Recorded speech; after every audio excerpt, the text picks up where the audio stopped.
You're listening to the Options Insider Radio Network, the home of the Options Podcast. For more quality options programs, visit theoptionsinsider.com or search for Options Insider Radio Network in your podcast provider of choice. Listeners can also access all of our programming through our mobile app available in the iTunes and Google Play stores. Select programs are also available via live stream at mixlr.com/options-insider. That's mixlr.com/options-insider. Don't forget to follow along with your favorite programs and submit your own questions for the hosts at twitter.com/options, stocktwits.com/options, facebook.com/theoptionsinsider, or via questions at theoptionsinsider.com.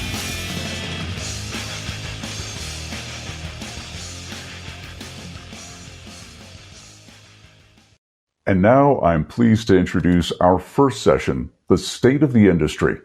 This annual deep dive into trading and market trends features a twist this year, a panel discussion on where we stand today. It's my pleasure to welcome Henry Schwartz, Senior Director and Head of Product Intelligence for Sibo Global Markets. Henry? Good morning. Thank you for having me. Welcome, everybody. And I'm happy to be here. And thank you to OIC for putting this together. I was pretty bummed out last year when things were canceled for good reason. And I certainly hope that next year we are all in some warm place hanging out by the pool for part of the conference. As they said, this year I'm going to do State of the Industry slide deck, which I've done for the past 5 or 6 years. But this year it's better because the format's changing a little bit. I'm still going to cram through way too many slides in about 15 minutes. And then we have a panel of 3 legends in the industry to go to, which is awesome because I did the math. We have 120 years of experience in the equity derivative space between the 4 of us. So I'm going to introduce that panel. Then I'm going to run through the slides. Then we go to the panel, and hopefully they're going to be able to shed additional light on what's going on and tell me what I screwed up. On the panel today, we have Annabelle Baldwin, who is Chief Revenue Officer at SpiderRock.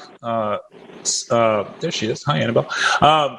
SpiderRock is one of the most highly regarded execution brokers, especially in the quantitative space for equity derivatives. Annabelle has it's funny, I've known all of these people for 15 plus years.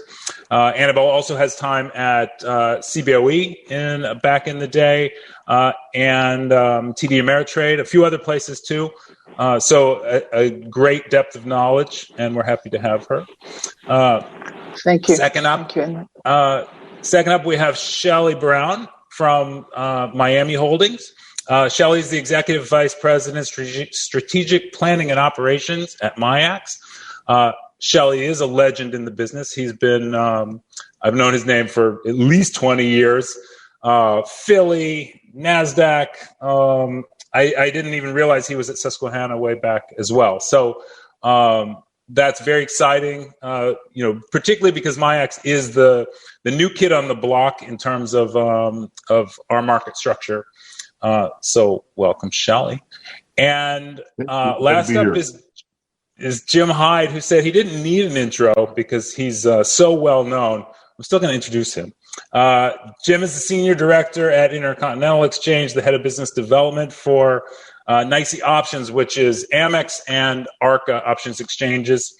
Jim just mentioned he's been there for 30 years, so that's a ton of experience. And Jim is also president of STANY, which is Securities Traders Association of New York, and also secretary of the STA, which is the National Association of Securities Traders. So welcome, Jim Hyde. Okay, we're going to get into slides. And I will go fast because I want as much time as possible for the panelists. Now, OIC asked me to concentrate on recent history, but this slide does not do that. This slide is the forever history of listed options in the American markets, going back to 1973 when Sibo first listed contracts, calls only at the beginning. And what I want to point out here is that a relatively quiet kind of start to things, barely even a couple 100 million contracts a year until around the year 2000. Now, I have an older version of this slide which had exchange logos all over it, but it's important to keep in mind as this volume is growing that the exchange landscape is growing. So there were 4 exchanges, the 4 floor exchanges, the Sibo, the Philly, Amex, and Arca, which was Peacoast, for the first 20 years. And then around 2000, the first truly electronic exchange started up, which was the ISE. And from then on, it was kind of off to the races. You see that exponential growth through 2005, 2006. The timing was nice. The increased efficiency came as the .com bubble was bursting. A lot of activity, and then things kind of level out around 4 billion contracts a year. And I've been going to these options conferences for a long time, 15, 20 years, and we always used to meet and say, okay, what can we do about boosting volume? And you can see that, in the last couple of bars, which is, the last few years, that volume really does begin to explode. We break out of that 4 billion contracts. The 2018 was the standing record, around 5 billion contracts. That was really helped by the Volmageddon, which happened at the beginning of 2018. And a pretty sharp sell-off at the end of 2018. Then 2019 was kind of back to normal. And then you see 2020, which is off the charts in terms of volume. And then, with over 7.2 billion contracts blowing through the other record by, almost 50%. And then I forecast 2021 volume based on Q1, and I did actually discount it by 10% because if you take the raw numbers, Q1 would forecast 10 billion contracts. I think we'll be closer to 9 billion, but an incredible amount of growth. And we're going to dive into what's going on in some segments. And like I said, I hope our panel has all sorts of awesome perspective on this. So now we're looking at the annual average daily volume broken out by index, ETF, and single stock types. So the shorter line is the index activity, primarily SPX and VIX, relatively stable. Now, SPX is right now a $4,000 index. So in notional terms, it's a lot of dollars, but in volume, relatively stable. The big growth over the last couple of years has been in the ETF space and the single stock. At these conferences, we used to talk about how the ETF business was eating kind of the lunch of the single stock business.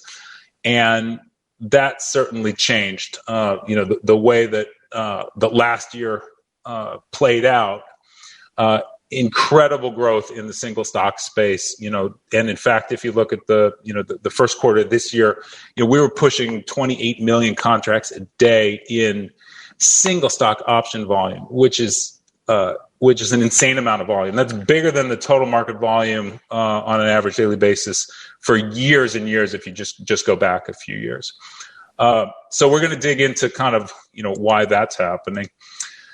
I want to do one slide on volatility, just because I do want to point out last year, 2020, was kind of a once-in-a-career type of move in terms of implied volatility and market behavior. We had a new all-time closing high of VIX above 82.5 in March. Realized volatility in the market was towards 100 for a few weeks there.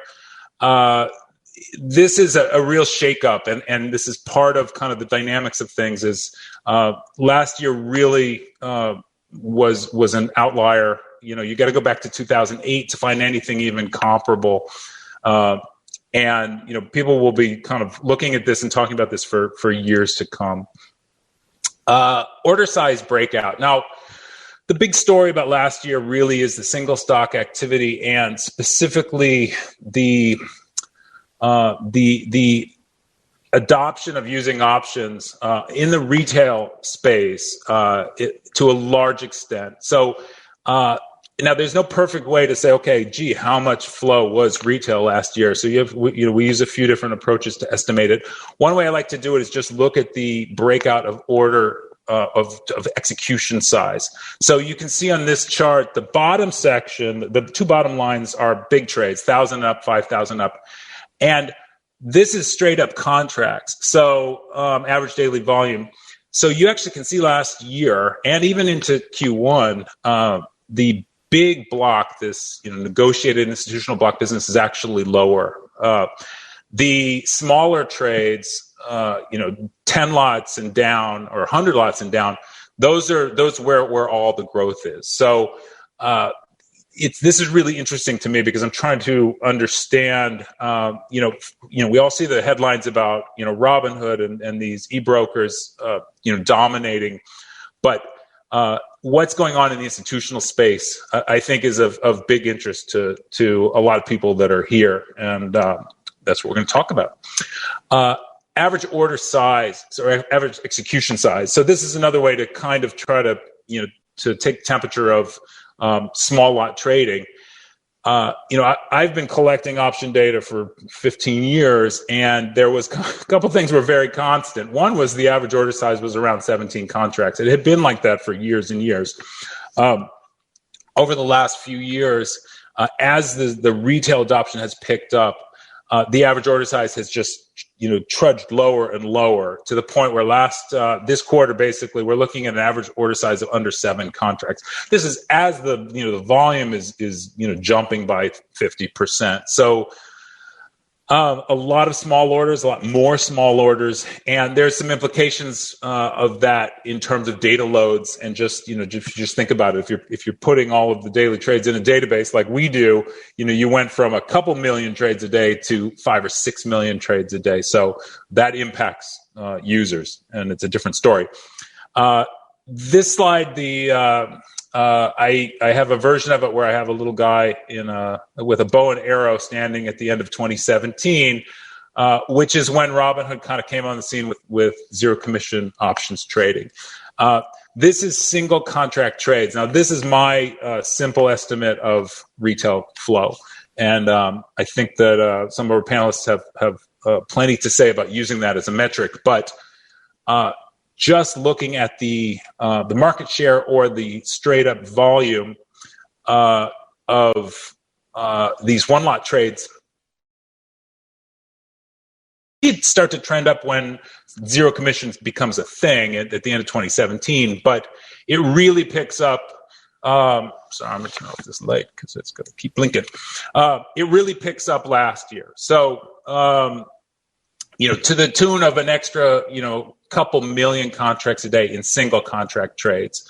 So, this is a big jump in activity. This to me looks like brand new activity, and this is what we kind of talk about when we talk about, this new flow. And there's a great panel coming up later today, Retail Rising, which will specifically look at this activity.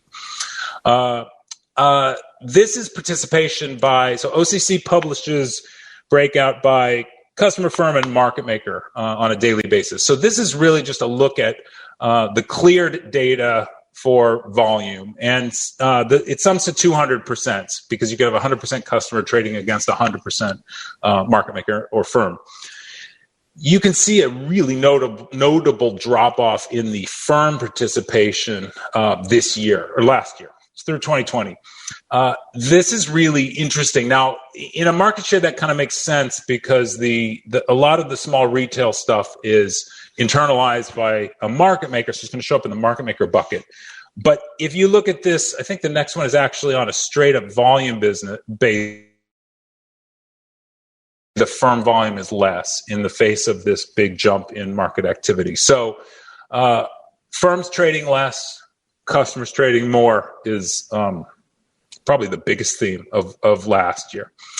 Market structure. This slide hasn't changed in a few years. We have in our market 16 individual exchanges. They're run by 5 operators. They basically each exchange uses has a fee type, whether it's maker taker or payment for order flow in general, and an allocation model for the way trades are broken up. And different order flow providers prefer different models, so each exchange operator kind of wants to make sure they have both bases covered. And then there's innovation in terms of tweaking that model, which is why you have some operators that operate even more than one in each. Market share has changed a little bit over the years. We'll look at that a little bit more in a second. But you can kind of see on the right pie chart, really the breakup of payment for order flow style and maker-taker exchange flow is relatively constant. It barely moves. I've redone that pie chart several times. Never changes. This is the breakout of market share by actual individual exchange. So, and this is mostly just to show, it's with 16 exchanges, and at these conferences, as my panelists know, we would always have a panel about how many exchanges is too many exchanges. Geez, we got another exchange this year, and for a good 5 or 6 years, they were popping up out of the weeds. That's kind of come to rest. We haven't had any new options exchanges in a few years. MIAX starting Emerald was the last one, I believe, a couple of years ago. But you can kind of see from this that it's there's a reasonably active split across the different exchanges, just showing kind of how the competition is pretty dynamic there. This version is by operator, and this is kind of how the exchanges like to look at it, right? So, Sibo has 4 exchanges. How are our 4 exchanges doing in a combined sense? So, and this you can actually see. You can see that the way the last year has gone, really, with this explosion in the multi-list, single stock and ETF business, kind of who's benefited, Sibo specifically because SPX and VIX are such a big piece of Sibo specific exchange volume. That's gotten squeezed a little bit as the retail has really picked up in all the multi-list products. A quick one on liquidity. So this is SPY. I believe it's just for the last year and a quarter. Quoted size and bid offer width in volatility points. So I just really want to point out that March of last year, what that crisis looked like, right? There's other ways you could do this. You could look at this in the entire market or in other products. It's all kind of the same. Size got tiny for about a month there, and markets blew out. Okay, that's the freak out of last March when volatility shot up to 80, at least in the VIX. And then you can kind of see we've come back a decent amount.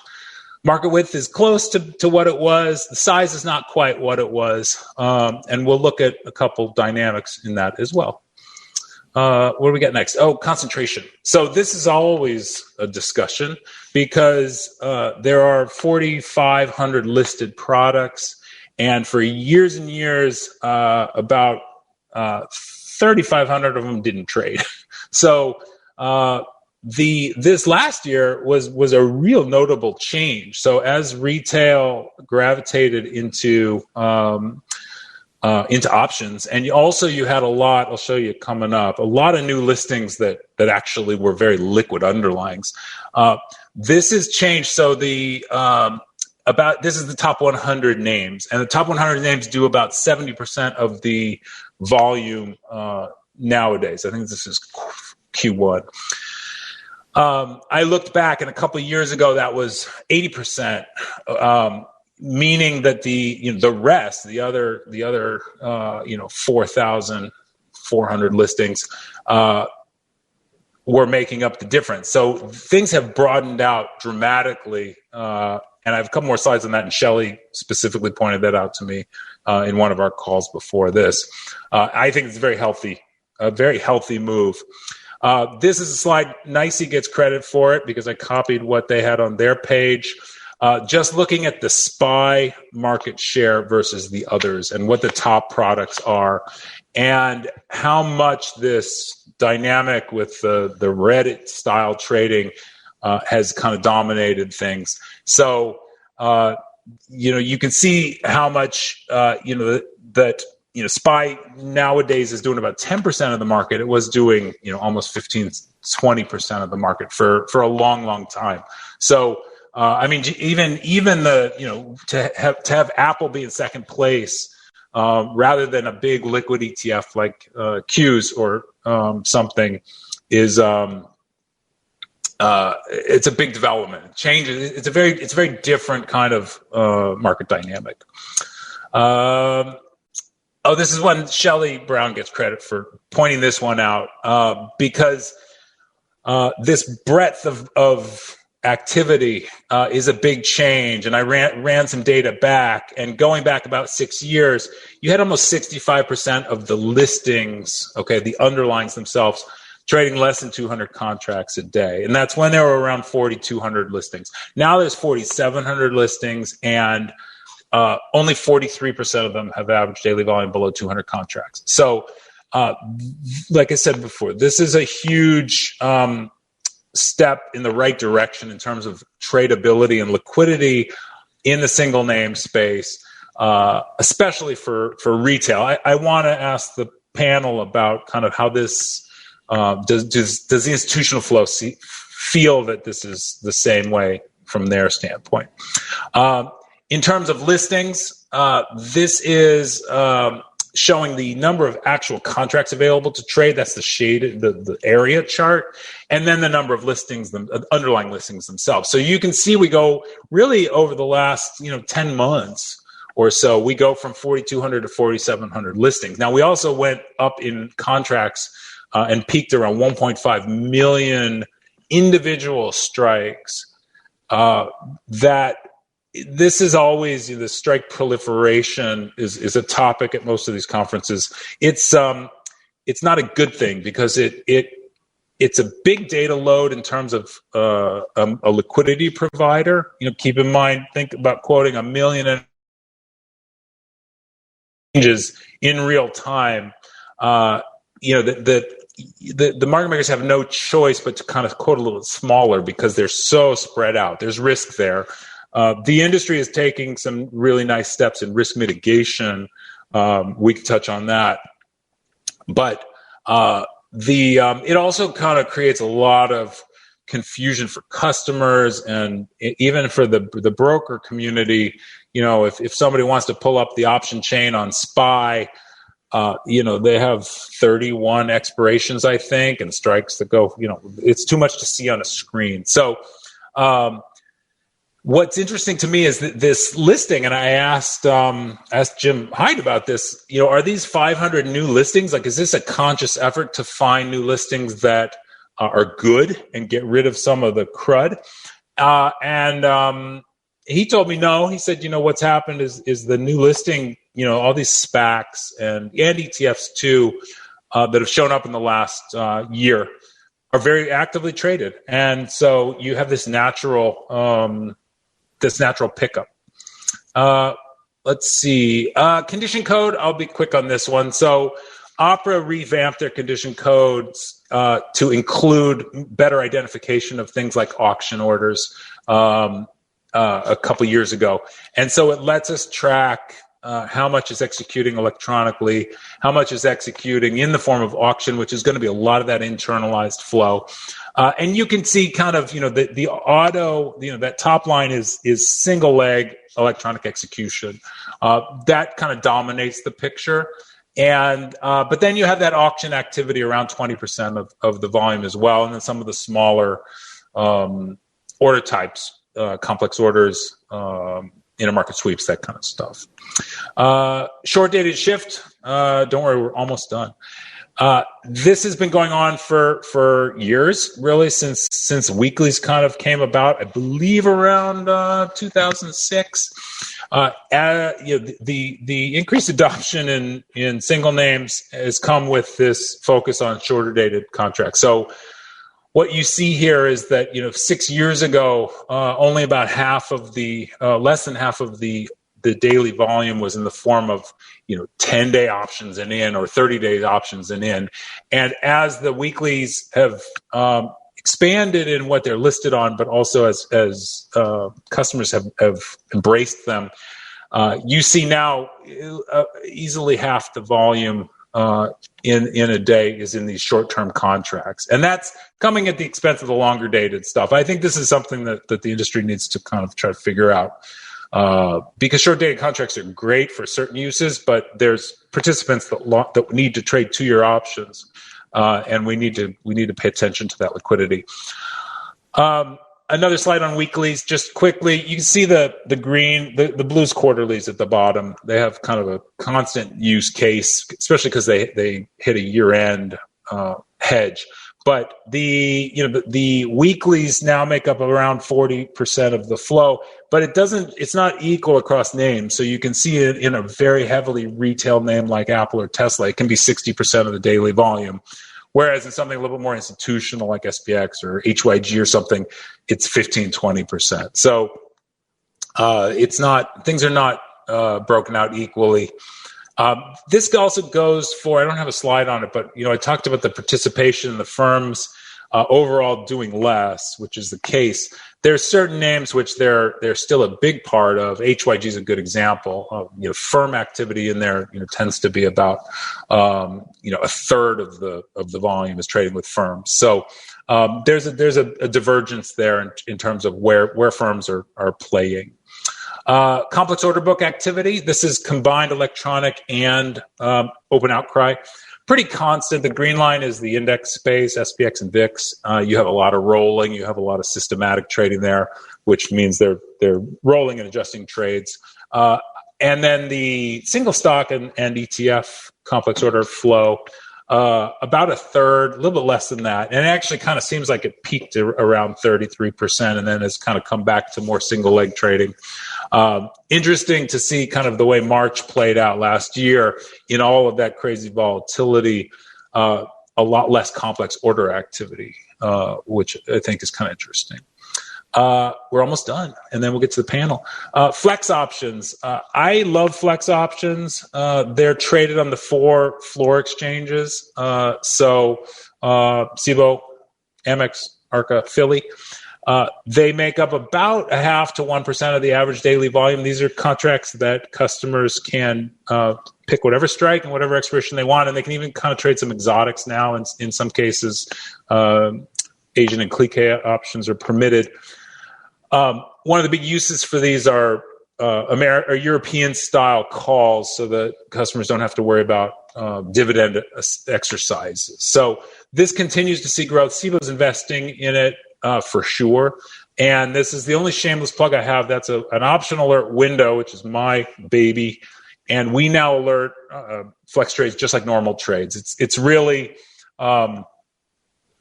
they're continuing to advance. And I think they're an important part of the business. And this is the last slide. Participation or institutions. So 13F data provides a look at what institutional filers have options. And what we do is we actually just look at, we do a count here, is show me how many institutions have options on their book. Okay, this is going to be money managers and banks. And how that's growing and how many of those are dropping off, right? So who had options last quarter and didn't have any options this quarter. And we see a nice pattern of growth here. In fact, we're at the highest. This is end of last year because the Q1 deadline's not for a couple more weeks. But you see we're at a high in terms of the total count of participants. You see a lot of new. The green bar is new participants. And you see the biggest drop-off we actually had was after Q1. So you do see how Q1 of last year blew some people out. It was a horrible time to be selling options, basically. But this is healthy and lets us kind of continue to see people moving into the option space. So that's it for these slides, and now we're going to move on to our panel of experts, and they can tell me what I might have gotten wrong. There we are. Howdy, guys. Can you hear me? Can we hear you? We sure can. Henry, all right. You're asking us what we got wrong?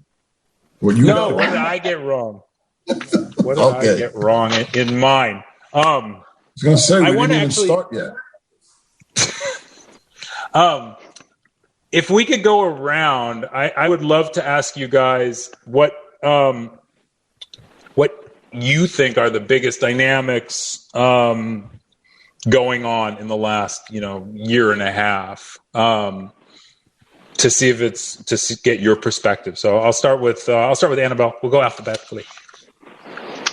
Sure. Well, so obviously it's a retail story, right? So I'm just going to leave that alone since, I don't deal with the retail space that much. And I think the other two panelists can zoom on that maybe. But, what we see with what we do, which is really, algorithmic execution, it really is the entry of the large multi-strat, funds, right? The 20 to 40 billion-dollar funds that are really getting in the vol space, particularly on the single stock side, really allocating, quite a bit of money to these strategies, right? So they're actively looking for portfolio managers that are knowledgeable in the space.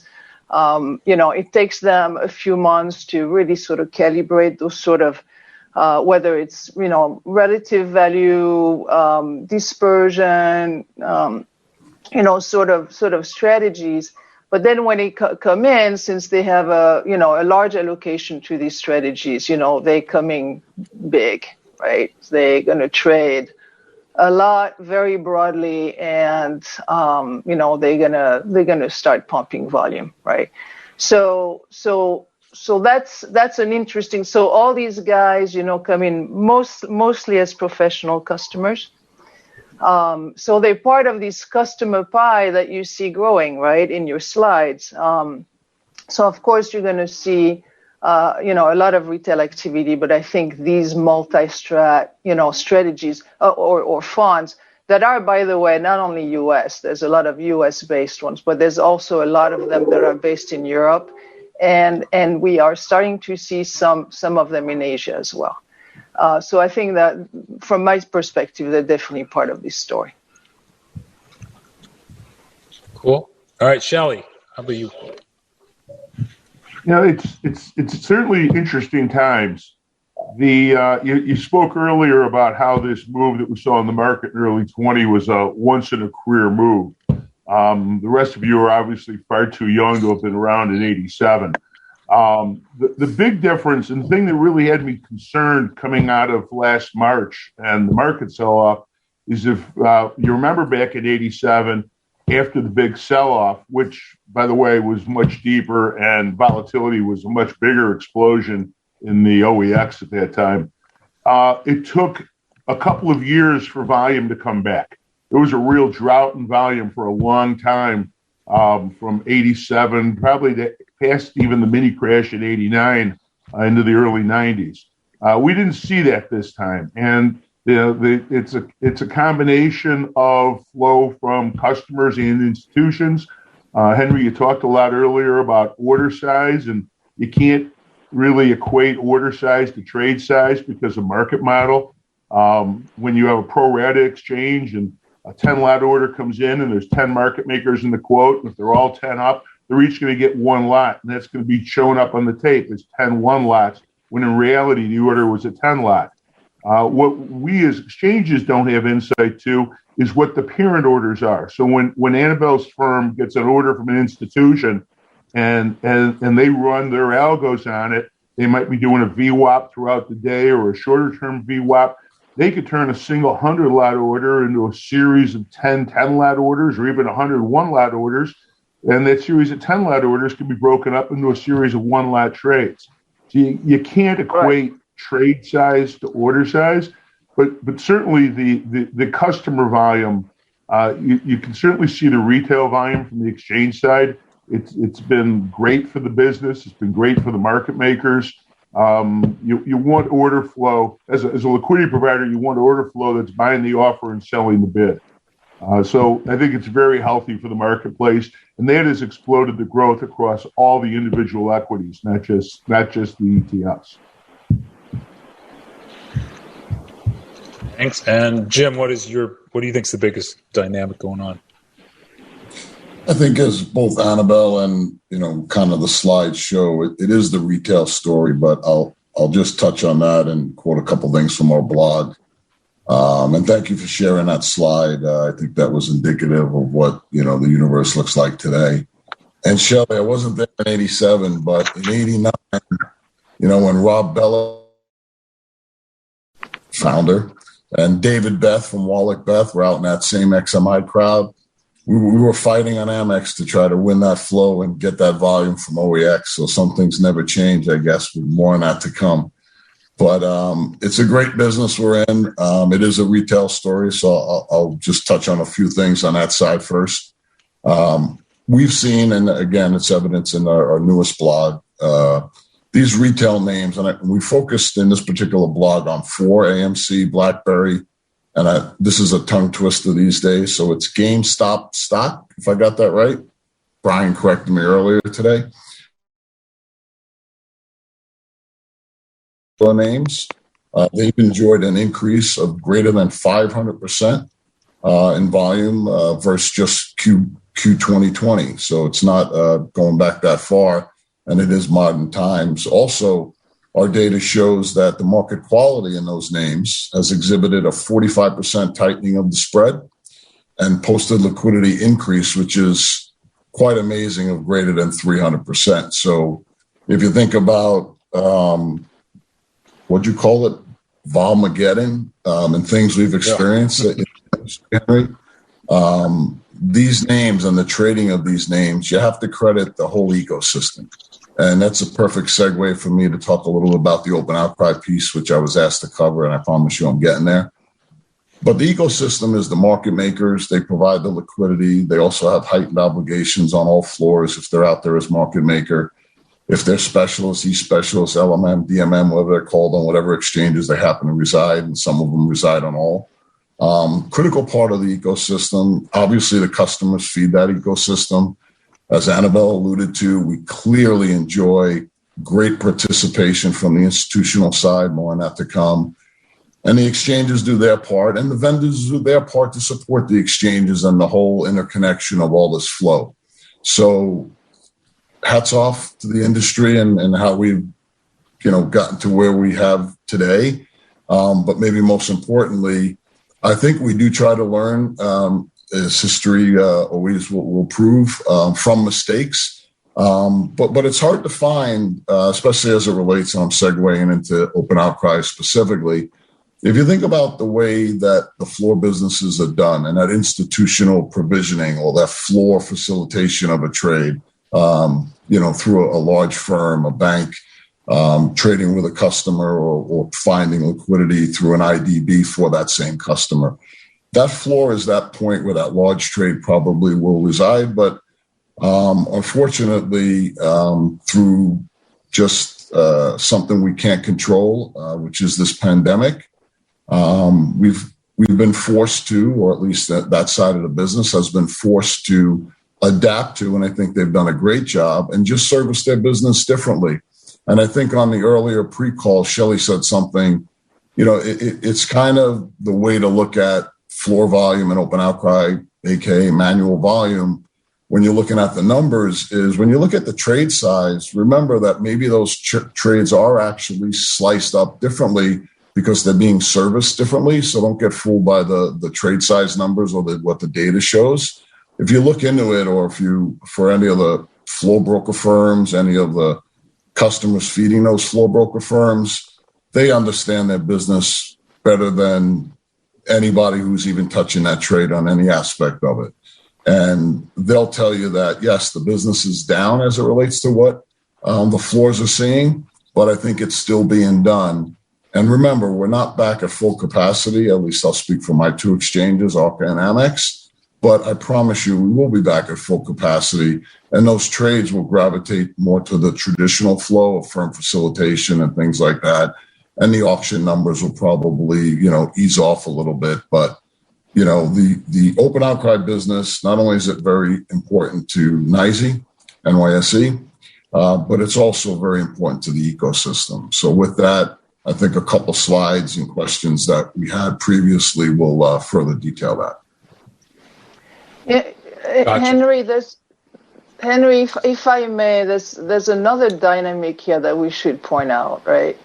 And I think since rates are not rising, right, so we are still in the high demand for yield, right? So what you're seeing also is the adoption of vanilla option strategies by the IRA community, and so that needs to be pointed out because that's definitely on the rise, and I think in terms of institutional participation in our listed market, I think you're going to see those IRA adoptions of vanilla option strategies increasing, and that's a very interesting dynamic as well, and very healthy dynamic for the entire industry.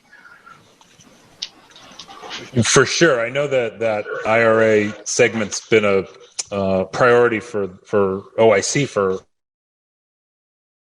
the participation in the market's tightening. One slide I didn't show, but that when I showed the market maker and customer, and they were kind of both near like 80-90%. If you isolate some of those meme stocks, especially GameStop in January, the customer volume actually went over 100%. Meaning customers were bumping into each other, and market makers were actually kind of stepping back a little bit, which I thought was amazing.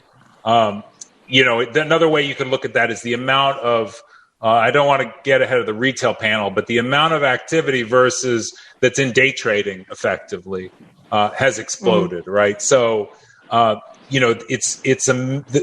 we've taken friction for some customers down to zero, which is really, really interesting. It doesn't get much better unless somebody's going to write you a check to trade. I think that's, that has some impact. I have, Shelly, I have a question for you. So on the market maker side,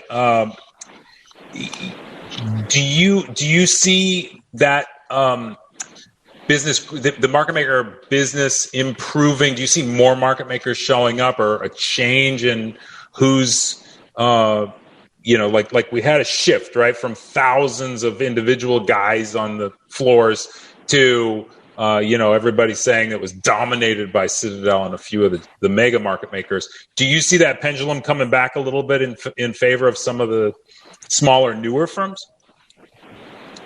We do see that coming back. We're in a different situation than some of our competitors in that our three exchanges have all been open in the last 10 years. So we don't have the breadth of market makers that the Amex and Arca and Sibo and Philly has. So we've definitely seen an increase in interest in our exchanges from several market makers who have been on Sibo and or Amex and are looking to expand. We've seen a little bit of expansion amongst potential new groups. So there's definitely more interest in market making these days.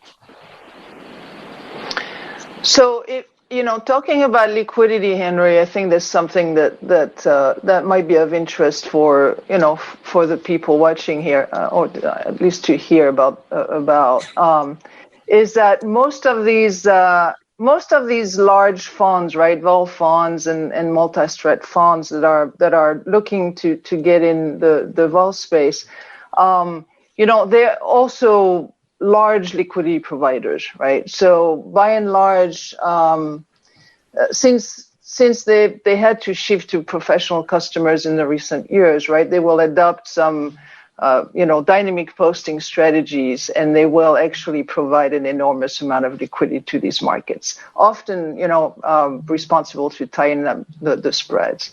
So that's another source of liquidity.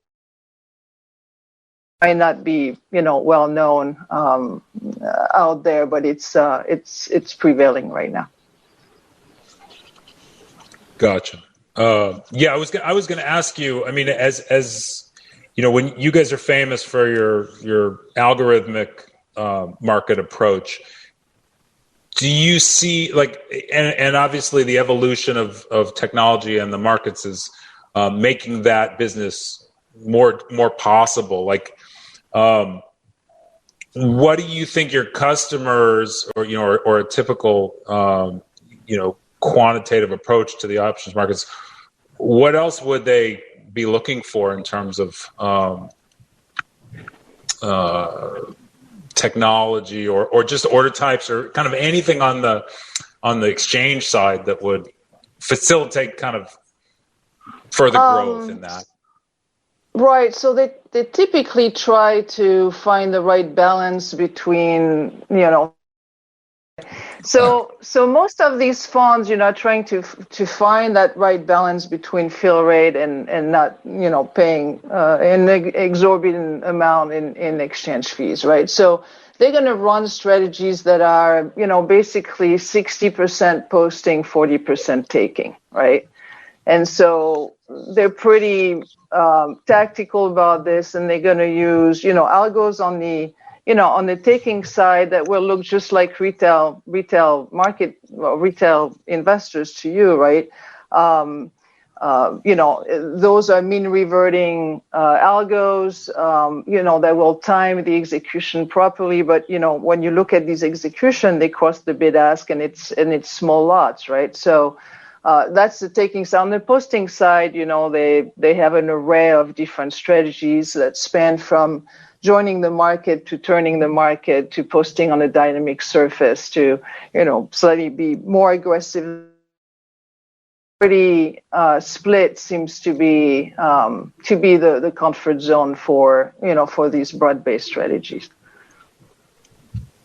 Gotcha. Do you, Shelly? This one's for you because I think you mentioned something about it. So if I get it that smaller order sizes, fine, it's a mix of customer, and then you've got sophisticated prop, institutional pro, behaving like a customer. So in the end, you got a lot of small orders, electronic eye type of flow, iceberg orders, all this kind of stuff, and less of these big old blocks, which, in the old days we'd call these run-over blocks. Do you think that the market maker community, to me, I guess I would assume that's great because then, nobody has to sell, 2,000 calls, into some sort of a catalyst. Shelly, do you think that that's kind of contributing to the health of the market maker, the profitability of the market maker segment? Well, I think there's two sides to that. Certainly the small order size, especially when they're crossing the bid-ask spread, is beneficial to the market maker. Having the parent order effectively hidden in the algos takes a lot of information out of the marketplace. One of the beautiful things about the trading floor when we still had trading crowds was you could get a feel for what the order flow was when it came into the crowd. You could tell if it was the Morgan Stanley broker walking into the crowd as opposed to a runner bringing an order to a local floor broker. There was just a whole lot more information in the order flow when we had open outcry and we were in the pits. The electronification of the markets added an opaque feature to that order flow, and now the more the order flow is broken up by the algorithms, the more opaque the actual intent of the end user is. So I'd say it's a double-edged sword. Gotcha. Yeah, I agree. I think, I've spent, a decade focusing on trying to get information content out of the option order flow. And the game has changed for sure. We are almost out of time. If anybody has anything they want to mention, speak up. Otherwise, we're gonna finish up and move on to whatever comes next, which is Washington. Exciting. All right. Well, thank you guys. All right, everybody, and thank you everybody for watching. And next year, thank you. See you in person for sure. Yes. Looking forward to it. Thank you to Henry and his panel. And we also invite you to click into the Washington Outlook session on the agenda page. This session will begin shortly. You're listening to the Options Insider Radio Network, the home of the Options Podcast. For more quality options programs, visit theoptionsinsider.com or search for Options Insider Radio Network in your podcast provider of choice. Listeners can also access all of our programming through our mobile app available in the iTunes and Google Play stores. Select programs are also available via live stream at mixlr.com/options-insider. That's mixlr.com/options-insider. Don't forget to follow along with your favorite programs and submit your own questions for the hosts at twitter.com/options, stocktwits.com/options, facebook.com/theoptionsinsider, or via questions@theoptionsinsider.com.